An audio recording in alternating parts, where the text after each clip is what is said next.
Good day all, welcome back to South Africa, and this is South African Prepper. So for this video, I would like to share with you how to build your own prepping community.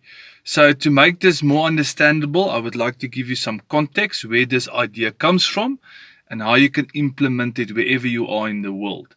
So during 1899 and 1902, my people, the Boer people, fought against the British Empire.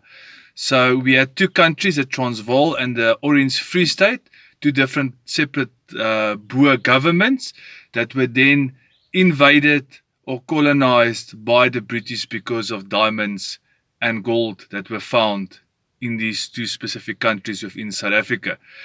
So just before the war, my people, the Boer people, started forming what they called commando groups. So what is a commando group? A commando group is 10 people, okay? And then out of the 10 people, one person is then the leader. Okay, this is normally the more experienced or the more elderly person that will then be the leader of this group. So how it would work is, let's say it's a farming community and we are starting to build a commando. We would go and look and speak to family and friends, people that see that there's trouble on the horizon, and we will then form a group of 10 people.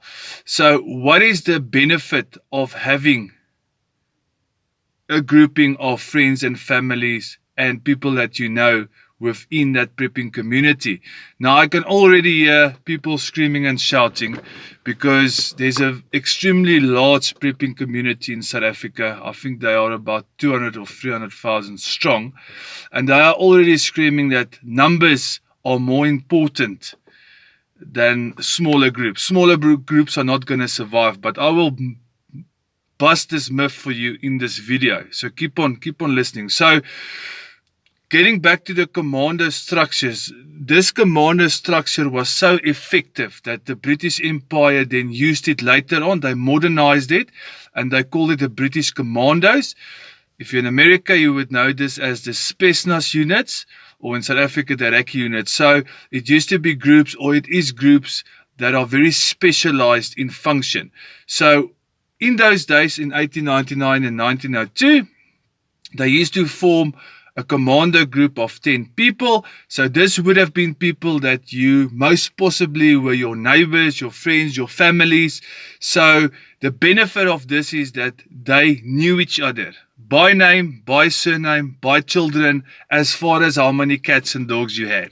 Okay, so these are people that you could trust, you can rely on, and these are people that you personally knew. So you knew that those 10 people within that commando unit that you had, okay, you know their abilities, you know what they were able to do, you knew exactly what each and every single person's skill set were, okay, and that is why the commando system in those days was so effective. Now, how can we translate this to building a prepping community for yourself, wherever you are in the world, even in South Africa? Okay, so you have to go look for people that are like-minded. You have to go look for people that are seeing that there's trouble in South Africa or wherever you are in the world. Okay, other preppers that you talk to. Okay, people that you know and people that you trust. Now, here is the negative about this large prepping community in South Africa. Now, one has to always give credit where credit is due. It's an absolutely fantastic community to be part of. There's a lot of training going on. They are equipping their members. It is, at this stage, the best plan in South Africa. But if you go have a look at the percentage and the reality of preppers that are actually active within that community.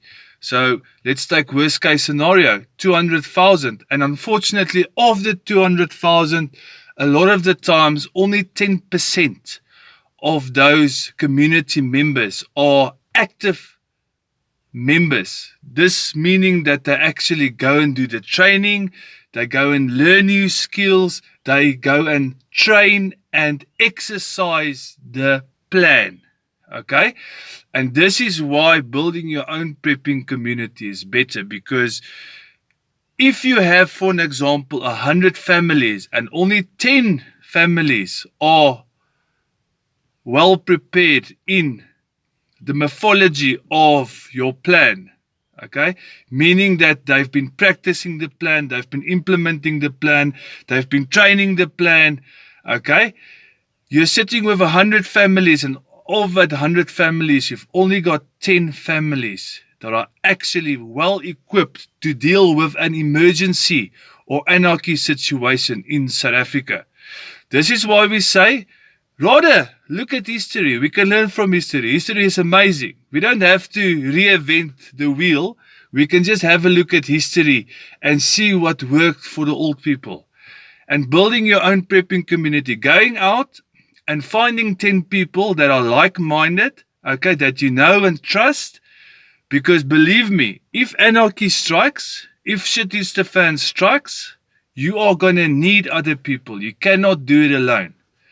And this is why we say building your own community on the basis of an old commando structure will be extremely beneficial. Yes, you can later maybe join the larger prepping communities and go and look for safety in numbers. But again, is it worth being involved somewhere where only 10% of the community members are actually involved? And I hope that the leadership of this community actually listens to this video, because this is the reality. This is the reality on the ground that is happening. So go out. If you're somewhere in South Africa and you don't know where to slot yourself in, okay, rather start your own thing. Okay, and if you are happy to slot in with the bigger community, go do it, because it is a good system. It does work. But it's better at the end of the day to fall back on the old ways. Go and look for those 10 people that you can trust your life with. Okay, and then build the strength within that community of 10, because every community member should contribute towards the bigger picture. This is South African Prepper. Please like, share and subscribe, and God bless.